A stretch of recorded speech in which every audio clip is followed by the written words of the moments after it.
रसायन विज्ञान के आज की क्लास में केमिस्ट्री फर्स्ट पेपर का फर्स्ट चैप्टर आपको आज पढ़ाया जा रहा है। ध्यान से देखिएगा। इस चैप्टर के अंतर्गत जो कुछ पॉइंट्स है कुछ इंग्लिश में लिखे गए हैं, तो जिन्हें हम सरलतम शब्दों में आपको समझाने की पूरी कोशिश करेंगे। ध्यान से सुनेंगे, सारी टॉपिक्स अच्छे से आपको समझ में भी जाएंगे। और इंग्लिश, चूँकि आप साइंस के स्टूडेंट हैं तो आगे की क्लासेस में इंग्लिश माध्यम ही होगा आपके लिए, तो इस कारण ये टॉपिक्स जो इंग्लिश में लिखी गई है काफ़ी हेल्पफुल होने वाली है आपको आगामी समय के लिए भी, इसलिए ध्यान से समझने की कोशिश करना। सॉलिड स्टेट इंट्रोडक्शन स्टार्ट करते हैं इसका, कि द्रव्य की वो अवस्था जिसका आकार एवं आयतन दोनों निश्चित होते हैं सॉलिड कहलाते हैं। सॉलिड सिस्टम के जो पार्टिकल होते हैं वो एक दूसरे से काफ़ी दृढ़तापूर्वक जुड़े होते हैं, जिसके कारण सॉलिड का जो गलनांक और क्वथनांक होता है वो लिक्विड और गैस की अपेक्षा काफ़ी अधिक होता है। सॉलिड का आयतन और आकार दोनों निश्चित होता है। द्रव की अगर बात करें तो उनका आकार अनिश्चित और आयतन निश्चित होता है, और गैस की अगर बात करें तो उनका आकार और आयतन दोनों ही निश्चित होते हैं। ठीक है। अब classification of solid, crystalline solid यहाँ लिखा है, एक प्रकार से सॉलिड ही मान के चलना। तो ये क्रिस्टलाइन सॉलिड का है या सॉलिड का है, बात यहाँ पे एक ही है। और इसके अंतर्गत चार तरीके के सॉलिड रखे गए हैं। आयनिक सॉलिड है, मॉलिक्यूलर सॉलिड है, कोवैलेंट सॉलिड है और मेटेलिक सॉलिड है। पहला आप जानो आयनिक सॉलिड क्या होता है। तो ऐसे सॉलिड जिनमें विपरीत आवेशित आयन यानी कैटायन और एनायन एक दूसरे से इलेक्ट्रोस्टैटिक फोर्स ऑफ अट्रैक्शन मतलब स्थिर वैद्युत आकर्षण बल के द्वारा परस्पर जुड़े हुए होते हों, तो ऐसे सॉलिड को आयनिक सॉलिड कहा जाता है। जैसे मान लो दो विपरीत आयन हैं A+ B-, तो विपरीत आवेश हैं, तो इस कारण इनके बीच जो बल कार्य करेगा वो कोई बांड के द्वारा हम उसको निरूपित नहीं कर सकते। एक आकर्षण बल होता है जो A और B को परस्पर एक दूसरे से जोड़ करके रखता है, और इसी बल को आयनिक बॉन्ड के नाम से जाना जाता है। ठीक है। ये इलेक्ट्रोस्टैटिक फोर्स ऑफ अट्रैक्शन जो विपरीत आवेशित आयनों के मध्य कार्य करता है काफ़ी स्ट्रांग होता है, जिसके कारण आयनिक सॉलिड्स का जो मेल्टिंग पॉइंट होता है, ठीक है, वो काफ़ी अधिक होता है। जैसे आपका सोडियम क्लोराइड का जो क्रिस्टल है, ठीक है, आयनिक सॉलिड होता है। सीजियम क्लोराइड का क्रिस्टल भी एक आयनिक सॉलिड के प्रकार में ही आता है। ठीक है। नेक्स्ट आपका आता है मॉलिक्यूलर सॉलिड। ठीक है। तो मॉलिक्यूलर सॉलिड मतलब ऐसे सॉलिड जिनके मॉलिक्यूल्स एक दूसरे से वान डेर वाल्स फोर्स के द्वारा अथवा हाइड्रोजन बॉन्ड के द्वारा परस्पर जुड़े हों, तो ऐसे सॉलिड को मॉलिक्यूलर सॉलिड कहते हैं। जैसे आपका ठोस H2O मतलब सॉलिड H2O का मतलब हुआ जैसे बर्फ। ठीक है। सॉलिड CO2 जिसको हम ड्राई आइस कहते हैं। ठीक है, ड्राई आइस। पूछता है कभी कंपटीशन में ये क्वेश्चन कि शुष्क बर्फ का सूत्र क्या होता है, तो शुष्क बर्फ का मतलब हुआ solid CO2 solid carbon dioxide.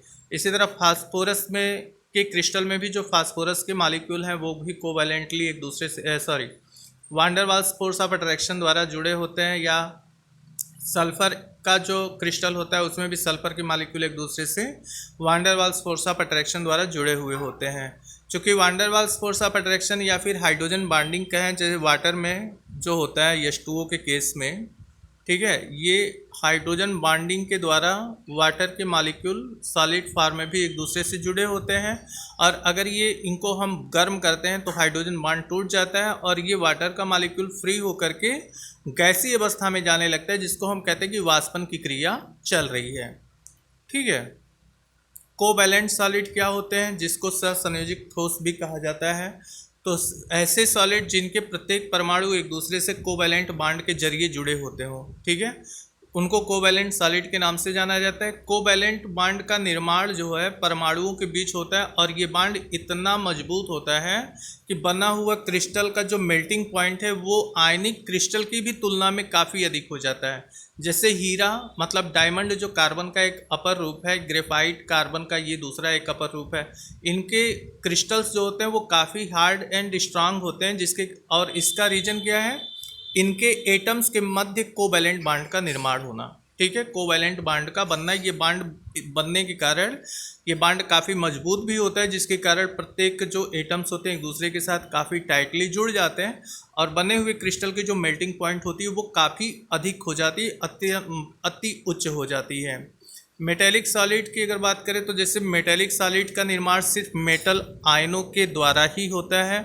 Metal ion का अगर देखें यहाँ पे लिखा भी है कि in metallic solid the metal ions are held together by the metallic bonds, the electrons donated by the metal atoms through the moves through the crystal, and this negative particle means the electron donated by the metal ions, that mean electron bind the metal ions to each other का इसका मतलब यही हुआ कि जैसे sodium का crystal, अगर ये देखिए सोडियम धातु का ये क्रिस्टल है, मेटल क्रिस्टल, इसमें सोडियम चूँकि धातु परमाणु नेचर में मेटल होने के कारण इलेक्ट्रॉन ये त्यागा हुआ है, और इसके द्वारा त्यागा गया जो इलेक्ट्रॉन है ये पूरे क्रिस्टल में दौड़ते रहते हैं आवेश वाहक के रूप में, और ये निगेटिव चार्ज के रूप में भी कार्य करता है। तो इलेक्ट्रॉन जो निगेटिव पोल के रूप में कार्य करता है, सोडियम आयन जो धातु परमाणु है आयन के धनायन के रूप में रहता है, तो धनायन और इलेक्ट्रॉन यानी ऋणायन के कारण इस पूरे क्रिस्टल में एक अट्रैक्शन फोर्स उत्पन्न होता है जिसे हम मेटेलिक बॉन्ड के नाम से जानते हैं, और उस अट्रैक्शन फोर्स द्वारा धातु आयन एक दूसरे से जुड़े हुए होते हैं। ये अट्रैक्शन फोर्स काफ़ी कमज़ोर होता है, बहुत ही वीक होता है, जिसके कारण जो धातुओं के क्रिस्टल होते हैं उनको ईजिली आप जो है आसानी से काट भी सकते हैं। जैसे सोडियम मेटल का जो क्रिस्टल है वो भी आसानी से कट सकता है।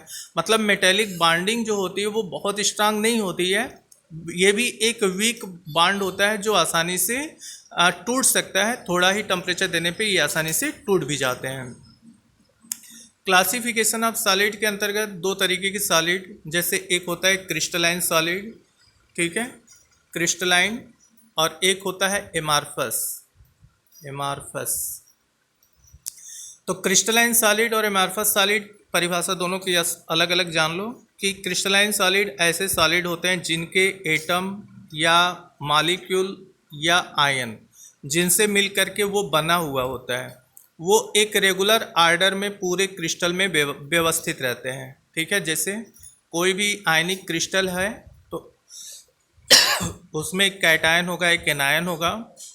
आप जानते भी हो कि जो एनायन की साइज होती है वो कैटायन से छोटी होती है, सॉरी एनायन की जो साइज है वो कैटायन से बड़ी होती है। ऋणावेशित आयन की जो साइज है वो धनावेशित आयनों से बड़ी होती है। ये आपका जो छोटे छोटे पार्टिकल यहाँ दिखाए गए हैं ये आपके क्या है, कैटायंस हैं, ठीक है।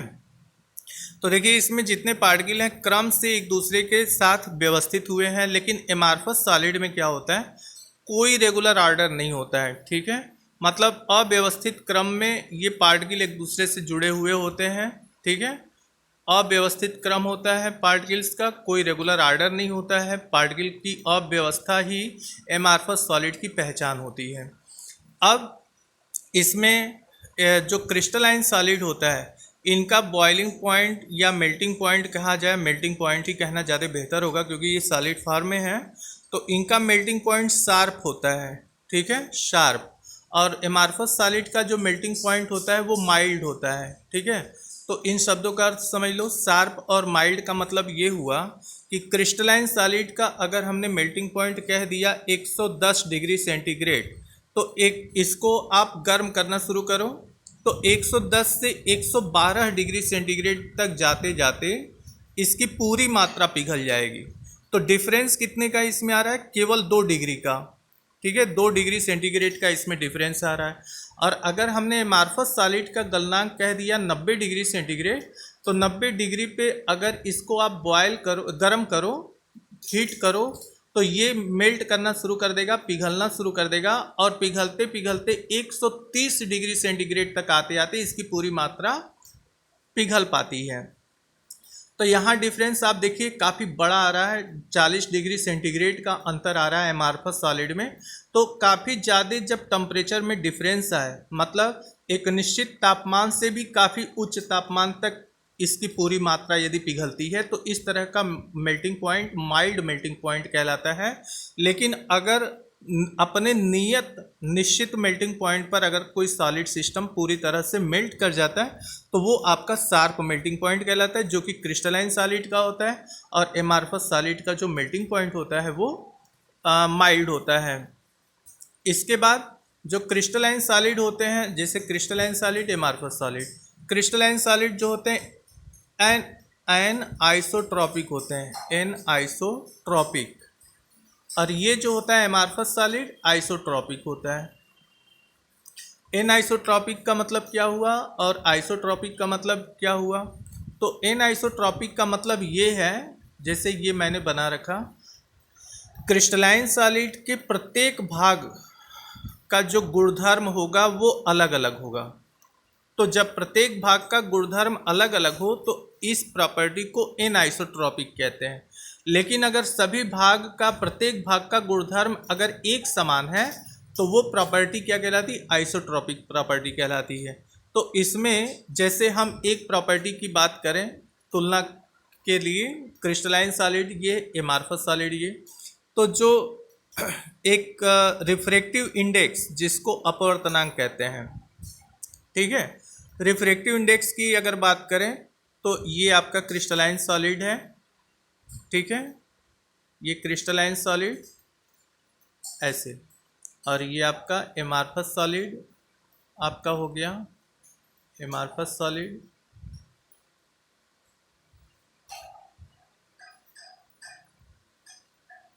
ठीक, इसमें देखिए कोई मॉलिक्यूलर रेगुलर आर्डर में अरेंज नहीं है, कोई भी मॉलिक्यूल एकदम निश्चित पैटर्न में अरेंज है नहीं एमार्फस सॉलिड में। और क्रिस्टलाइन सॉलिड में देखिए तो सभी मॉलिक्यूल एक निश्चित क्रम के बाद एक साथ व्यवस्थित हैं, एक निश्चित क्रम से व्यवस्थित हैं पूरे क्रिस्टल में। तो अब रिफ्रैक्टिव इंडेक्स मतलब अपवर्तनांक। तो अगर कोई प्रकाश की किरण इसके इस तरफ से आपतित कराओ, ये पहली प्रकाश की किरण है, तो देखिए इसके मार्ग में ऐसे छोटे बड़े सभी पार्टिकल आ रहे हैं, ठीक है।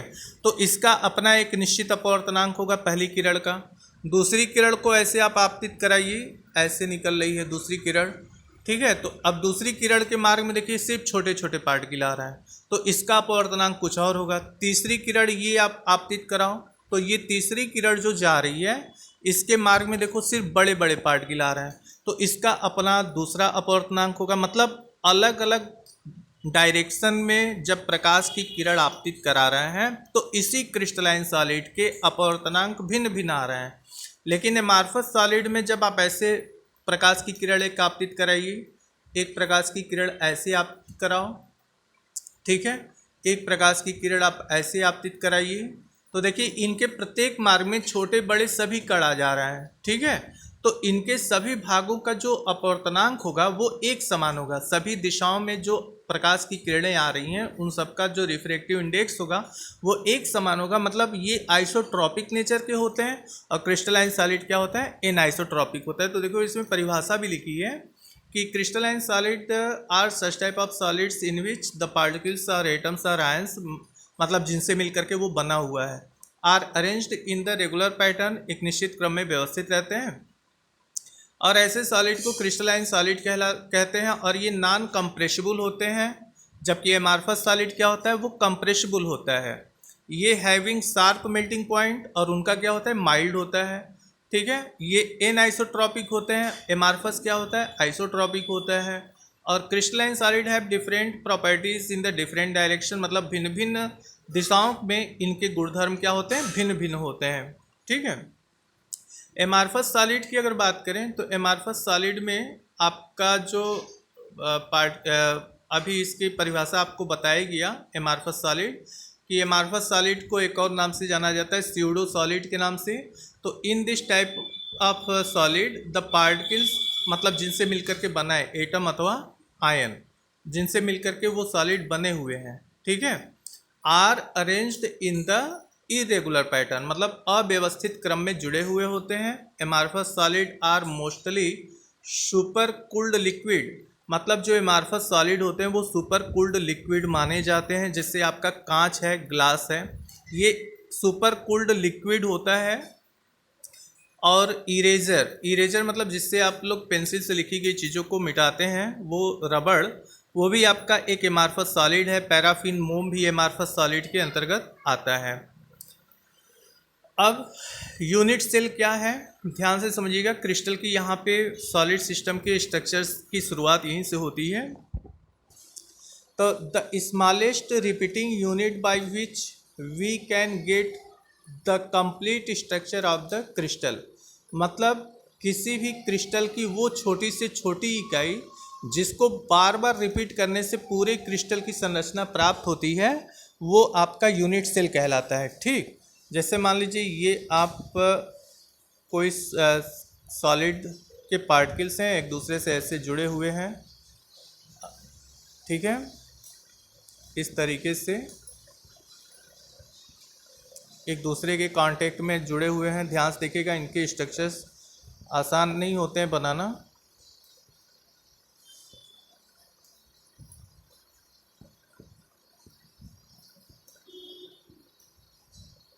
ठीक है, अब इनका ये जो सेंटर है, सेंटर पॉइंट इनका ये दिखा दिया मैंने, येलो कलर से आप देख रहे हो सेंटर। प्रत्येक परमाणु, एटम, मॉलिक्यूल या आयन, इनको समझिए।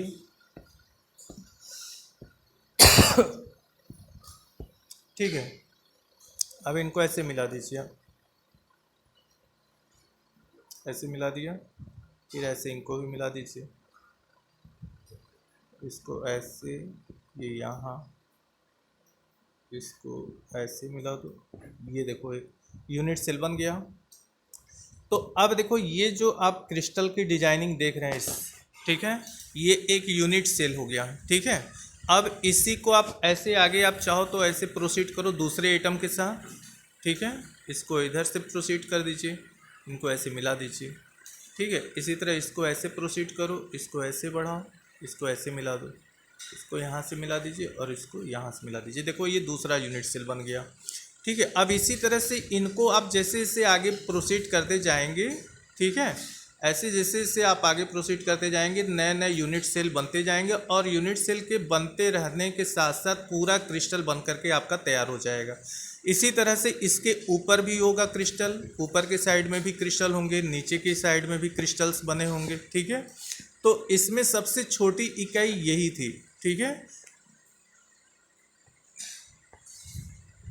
इसमें जो सबसे छोटी इकाई आप देख रहे हैं वो ये थी, जिसको बार बार रिपीट करने से पूरा यूनिट क्रिस्टल की जो संरचना है वो प्राप्त हो जाती है। तो किसी क्रिस्टल की वो छोटी से छोटी इकाई जिसको बार बार रिपीट करने से पूरे क्रिस्टल की संरचना प्राप्त हो जाती है, उस सबसे छोटी इकाई को यूनिट सेल कहते हैं। तो ये आपका यूनिट सेल हो गया। अब यूनिट सेल तीन प्रकार के होते हैं, एक सिंपल यूनिट सेल, एक बॉडी सेंटर्ड यूनिट सेल, एक फेस सेंटर्ड यूनिट सेल। मतलब एक सिंपल यूनिट सेल होता है, ठीक है, एक बॉडी सेंटर्ड यूनिट सेल होता है, एक face centred unit cell. Simple unit cell को क्या, ये तीनों के प्रकार को आप अलग अलग तरीके से समझिए। जैसे मान लीजिए ये आपका मैं सिंपल यूनिट सेल एक बना रहा हूँ यहाँ पे ऐसे,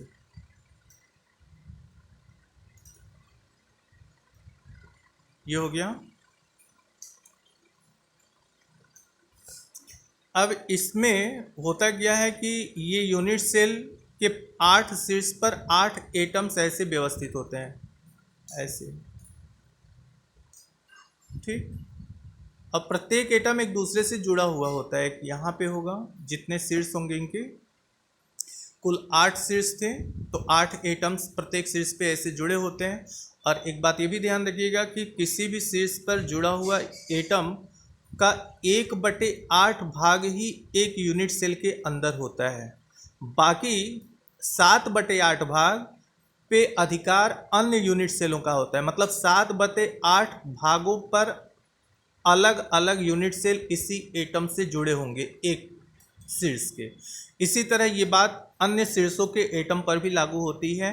इस शीर्ष पे भी इस एटम का सिर्फ ये जो हिस्सा है वो केवल 1/8 भाग है, ठीक है। बाकी 7/8 भाग अन्य यूनिट सेल इससे जुड़े होंगे, क्योंकि क्रिस्टल में एक यूनिट के चारों तरफ अन्य यूनिट सेल जुड़े हुए होते हैं। तो इस तरीके से 7 मतलब एक यूनिट सेल आज के एक शीर्ष के चारों तरफ टोटल 7, मतलब इसको लेकर के 8, मतलब एक एटम को चारों तरफ से 8 यूनिट सेल घेरे हुए होते हैं। एक एटम से 8 यूनिट सेलों का जुड़ा हुआ होता है। तो एक यूनिट सेल का एक एटम पर कितना जुड़ा हुआ, 1/8 भाग, ठीक है। तो जो सिंपल यूनिट सेल होता है, ठीक है, उसके प्रत्येक शीर्षों पर एक एक एटम उपस्थित होता है और प्रत्येक शीर्ष पर एक एटम का सिर्फ 1/8वां भाग ही जुड़ा होता है। ऐसे एक एक एटम को मैं छोटे छोटे करके दिखा दे रहा हूँ, ठीक है। तो एक शीर्ष पर 1/8 भाग का अधिग्रहण हुआ है। टोटल 8 शीर्ष हैं, तो 8 शीर्ष पर कुल एटम का कितना अधिकार हुआ, तो गुणे 8 बराबर 1। तो ये एक क्या बता रहा है, सिंपल यूनिट सेल में नंबर ऑफ एटम को बता रहा है। मतलब अगर ये क्वेश्चन कई बार पूछा भी जाता है, सिंपल यूनिट सेल में नंबर ऑफ एटम कैसे कितने होते हैं, तो इस तरीके से आप कैलकुलेट करेंगे। 8 गुणे 1/8 आएगा आपका 1, ठीक है। दूसरा आपका आता है body centred unit cell. Body centred unit cell में क्या होता है, जैसे आप चाक रखे हुए डब्बे को देखते हो, तो प्रत्येक शीर्ष पर तो एक एक एटम, सभी प्रकार के यूनिट सेल में प्रत्येक शीर्ष पर एटम होगा ही होगा, ठीक है।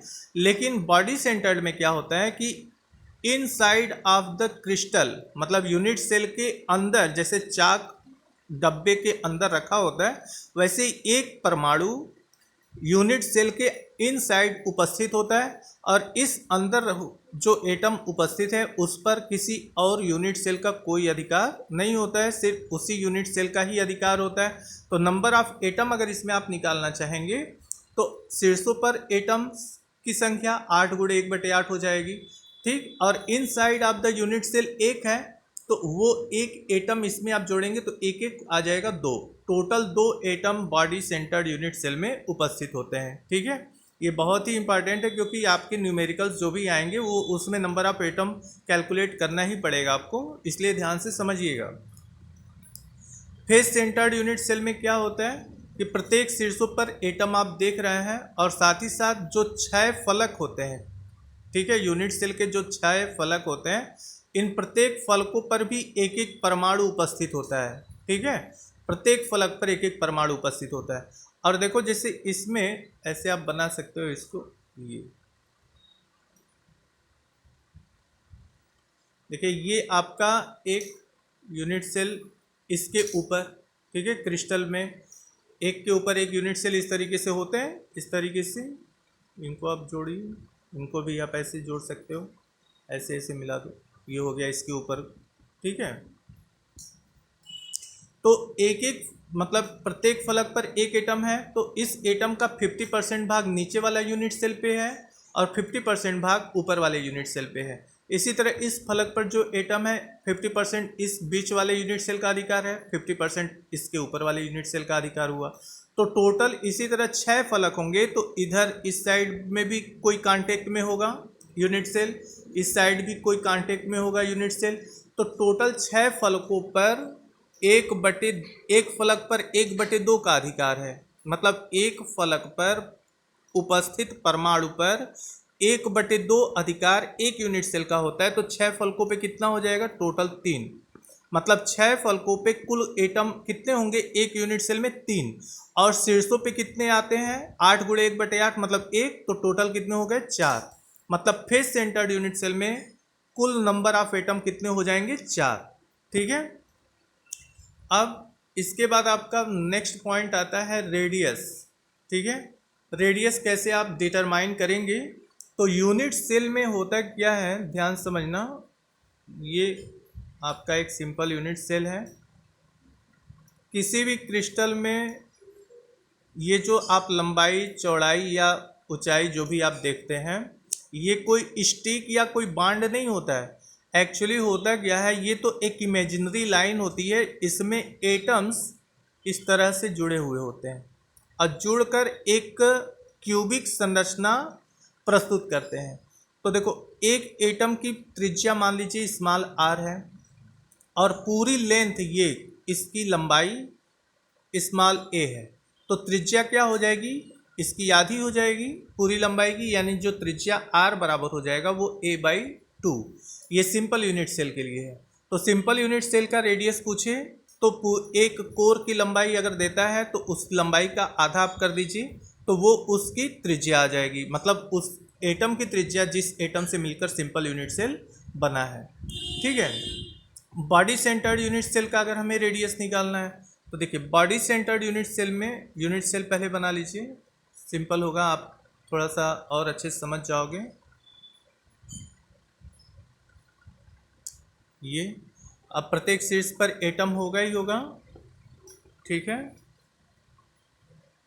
इसके अंतर्गत आप ये चीज़ बताया गया अभी अभी आपको कि इनसाइड ऑफ द सिस्टम मतलब बॉडी सेंटर्ड में एक परमाणु इनसाइड होता है और एक शीर्ष पर परमाणु हो गया, एक परमाणु इस शीर्ष पर हो गया, ये कांटेक्ट में होता है। अब देखिए इनके सेंटर्स को एक दूसरे से मिला दीजिए, ठीक। ये बॉडी सेंटर्ड यूनिट सेल का हमें रेडियस यहाँ पे हम फाइंड आउट कर रहे हैं। तो इस एटम का त्रिज्या ये स्मॉल आर हो गया, ये आपका 2r हो जाएगा क्योंकि पूरा एटम इनसाइड है, और इसका आधा त्रिज्या स्मॉल आर।